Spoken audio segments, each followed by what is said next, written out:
بارات کے کھانے کا حکم۔ میں نے سنا ہے کہ لڑکی کی شادی میں کھانا کھانا اور کھانا کھلانا دونوں حرام ہیں، کیا یہ بات درست ہے؟ بھئی حرام کا لفظ تو ذرا گاڑا لفظ استعمال کر لیا آپ نے۔ یہ ضرور ہے کہ بارات کی جو رسم ہے غیر شرعی ہے، اس پر میرا ایک پورا بیان ہے، آپ یوٹیوب پہ سرچ کر سکتے ہیں، بارات کا کھانا مفتی طارق مسعود، ایسے لکھ کے سرچ کریں گے پورا ایک تفصیلی بیان آئے گا کہ بارات کا کھانا کیوں غلط ہے اور کن صورتوں میں اس کی گنجائش ہے۔ بعض دفعہ لڑکی والے بارات نہیں کھلاتے تو رشتہ ہی ٹوٹنے کا خطرہ ہوتا ہے کہ لڑکے والے رشتہ توڑ دیتے ہیں۔ تو جب رشوت مجبوری میں اپنے حق کے وصولی کے لیے دینا جائز ہے تو ایسی مجبوری میں بارات کا کھانا کھلانا بھی جائز ہوگا، یہ سوچ کے کہ یہ ایک رشوت ہے جو ان کمبختوں کو، جو لڑکے والے ہیں نا کمبخت بھوکے، جن کو زندگی میں کبھی کھانے کو نہیں ملا، ان کمبختوں کو خوش کرنے کے لیے آپ بارات کا کھانا کھلا رہے ہیں تاکہ یہ کمبخت رشتہ نہ توڑیں۔ لیکن یاد رکھو بارات کا کھانا یہ غیر شرعی رسم ہے۔ اسلام نے ہمیں بتا دیا ہے کہ نکاح کے موقع پر خرچہ صرف اور صرف مرد کا ہوگا، کہیں بھی عورت کا خرچہ نہیں ہوگا کسی بھی عنوان سے۔ نکاح میں مہر ہے وہ مرد کے ذمہ لازم ہے، نان نفقہ ہے وہ مرد کے ذمہ لازم ہے، نکاح کے موقع پر چھوارے تقسیم کرنا یہ افضل ہے، یہ مرد کے ذمہ ہے، اور اسی طرح نکاح کے بعد جو ہے وہ ولیمہ کی سنت ہے وہ مرد کے ذمہ ہے۔ تو جتنے بھی نکاح کے موقع پہ خرچے شریعت نے ڈالیں مرد پہ ڈالیں، لڑکی یا لڑکی کے باپ پہ کوئی خرچہ نہیں ہے۔ آج بھی آپ دیکھ لیں عرب کے تیل کے کنویں ہوتے ہیں، بڑے بڑے کروڑ پتی ہوتے ہیں، مگر بیٹی کی شادی پہ ایک چائے کی پیالی کا بھی خرچہ نہیں ہوتا۔ تو یہ ہمارے معاشرے میں جو ہندو لوگ ہیں ان سے ہمارے معاشرے میں آئی ہے بات۔ ہندو بھی بیان سنتے ہیں تو بھائی آپ کو معذرت، ایسی باتیں میں کر رہا ہوں، لیکن بہرحال کیونکہ ہندوؤں کا ایک کلچر رہا ہے تو ہم بہت عرصہ ہندوؤں کے ساتھ رہے ہیں تو کچھ چیزیں ہمارے اندر ہندوؤں میں آئی، ہندوؤں سے ٹرانسفر ہوئی ہیں مسلمانوں میں۔ تو یہ بارات کا کھانا اور یہ جہیز وہیز بھی وہیں سے آیا ہے، ورنہ اسلام میں نہ جہیز ہے نہ بارات ہے، اور ہمیں صحابہ اور آج بھی عرب میں بھی نہیں ملتا جہیز ہمیں، اور نہ بارات ملتی ہے۔ تو ہندوؤں میں یہ جہیز ہے اور بارات ہے، وہ ان کی پاس کوئی لاجک ہوگی اس کی، لیکن وہ اپنے مذہب پہ عمل کریں یا اپنی رسومات پہ عمل کریں۔ اب تو ان میں بھی بہت سے لوگ اس کے مخالفین پیدا ہو گئے ہیں جو جہیز کی مخالفت کر رہے ہیں۔ تو اسلام میں کوئی بھی خرچہ عورت پر نہیں ہے کہ وہ لڑکی یا اس کے باپ پر نہیں ہے، تو سارے خرچے مرد کے ذمہ اللہ نے لگائے ہیں۔ تو یہ جو بارات کی رسم ہے یہ بھی غیر شرعی ہے۔ لوگ کہتے ہیں اتنے بارات آئے گی تو اس کو کھانا کھلائے بغیر بھیج دیں، وہ تو بھوکے چلے جائیں گے۔ تو بات یہ کہ اتنی بارات آئے گی کیوں، یعنی بلائیں گے کیوں آپ اتنے لوگوں کو؟ نکاح مجمع میں کرنا سنت ہے، نکاح کے لیے مجمع اکٹھا کرنے کی ہمیں نہیں ملتا کہ مجمع اکٹھا کرنے کی ضرورت ہی نہیں ہے۔ مجمع پہلے سے ہو اس میں نکاح کر دیں، جیسے جمعے کی نماز میں مجمع ہوتا ہے وہاں نکاح کر دیں، تو یا ویسے ہی عام نمازوں میں لوگوں کا مجمع ہوتا ہے تو مسجد میں وہاں نکاح کر لیں آپ۔ تو جو لڑکی کے قریبی رشتہ دار ہیں، جو ابا چاچا ماموں وغیرہ جو بہت ہی قریبی ہیں یا اس کی بہنیں وغیرہ، وہ آ جائیں اس میں شرکت کریں اور کھجور کھا کے چھوارے کھا کے پتلی گلی سے نکل جائیں۔ وہ وہاں دھرنا مار کے بیٹھنے کی ضرورت نہیں ہے۔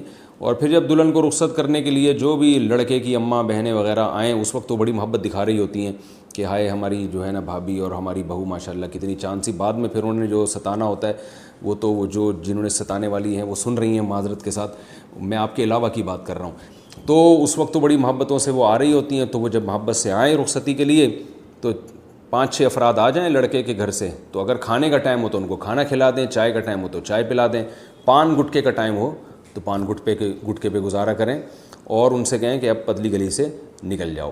تو یہ جو W11 بھر بھر کے باراتوں کی جا رہی ہے نا، یہ خود غیر شرعی رسم ہے۔ تو دلہن کو اٹھانے کے لیے اتنی 4-4 5-5 بسوں کے آنے کی ضرورت نہیں ہے۔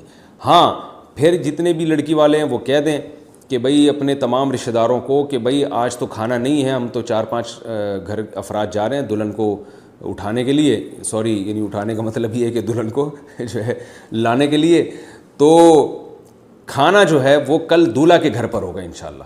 یعنی لڑکی والے پوچھتے ہیں نا کہ کھانا کہاں گیا، وہ بارات کہاں ہے، تو آپ کہیں کہ وہ سب کل پہنچ جائیں وہاں ڈائریکٹ دولہا کے گھر، کیونکہ اس کو اللہ نے ایک نعمت دی ہے، دلہن یہاں سے وہاں جا رہی ہے، ان کے گھر میں ایک فرد کا اضافہ ہو رہا ہے۔ تو اسلام میں تو گھر میں فرد کا اضافہ ہو اس کو پسندیدہ سمجھا گیا ہے۔ تو اس خوشی میں کل ہمارا جو داماد ہے یا جو دولہا بھائی ہیں وہ انشاءاللہ سب کو کھانا کھلائیں گے۔ تو جو بھی پوچھے نا کہ کھانا کھائیں تو بولے کل پہنچ جاؤ، ان کو ایڈریس دے دیں اور پورا گوگل میپ پہ ان کو ایڈریس سمجھا دیں اچھی طریقے سے۔ تو یہ شریعت کے مزاج کے مطابق ہے۔ یہ جو باراتوں کے کھانے ہم نے لیے ہیں غیر مسلموں سے اور اس کی وجہ سے لڑکی والوں کو بے پناہ نقصان ہو رہا ہے، تو خدا را اس رسم کو ختم کرنے کی کوشش کریں۔ میرے سامنے ایسے کئی واقعات ہیں، بوڑھا باپ آیا کہ میری 6 بیٹیاں ہیں اور جہیز تو کہہ رہے میں نے کر لیا, ایک ایک بیٹی پہ میں اگر بارات کھلاتا ہوں. اچھا میں نے خود یعنی میں اس بزرگ کو جانتا تھا, تو انہوں نے کہا کہ میں نے گھر پہ فور سیل کا نوٹس لگا دیا ہے, یعنی گھر بیچنے پر آ گیا ہے وہ. تو کیا ضلالت ہے, کیا گمراہی ہے یہ کہ لوگ اپنی پراپرٹیاں بیچ بیچ کے بیٹیوں کی شادیاں کر رہے ہیں. ہم نبی صلی اللہ علیہ وسلم کی سیرت دیکھتے ہیں تو ایک دھیلا بھی خرچ نہیں ہوتا تھا. یہ جو حضرت فاطمہ کا جہیز تھا یہ حضرت علی سے پیسے لیے گئے تھے, اور کچھ چیزیں آپ صلی اللہ علیہ وسلم نے ان کو بنا کے دے دیں. اور اگر کسی کا داماد مسکین ہو, غریب ہو, حضرت علی رضی اللہ تعالیٰ عنہ کے پاس تو پیسے ہی نہیں تھے, تو اگر بالفرض نبی صلی اللہ علیہ وسلم نے, ہم یہ فرض کر لیتے ہیں کہ اپنی بیٹی کو جہیز دیا ہے, تو آپ کا داماد اگر اتنا مسکین ہے کہ وہ گھر میں ایک برتن بھی نہیں خرید سکتا, تو ٹھیک ہے آپ پھر ایسے داماد کے ساتھ تعاون کریں. آج تو ایسے غریب کو بیٹی دی نہیں جاتی ہے.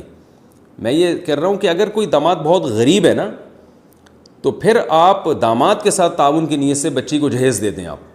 لیکن غریب ہے تو پھر اس کو بیٹی کون دے گا, جہیز تو بات کی چیز ہے. تو پیسے والا داماد ہے اور وہ خرید سکتا ہے ساری چیزیں, تو پھر آپ بولیں گے بھائی تم خریدو یہ سب جہیز اور یہ سارے کھانے پلانے کا انتظام تم کرو. ہم دیکھتے ہیں نبی صلی اللہ علیہ وسلم نے اپنی 4 بیٹیوں کی شادی کی ہے, 3 میں تو کہیں بھی نہیں ہے جہیز کا.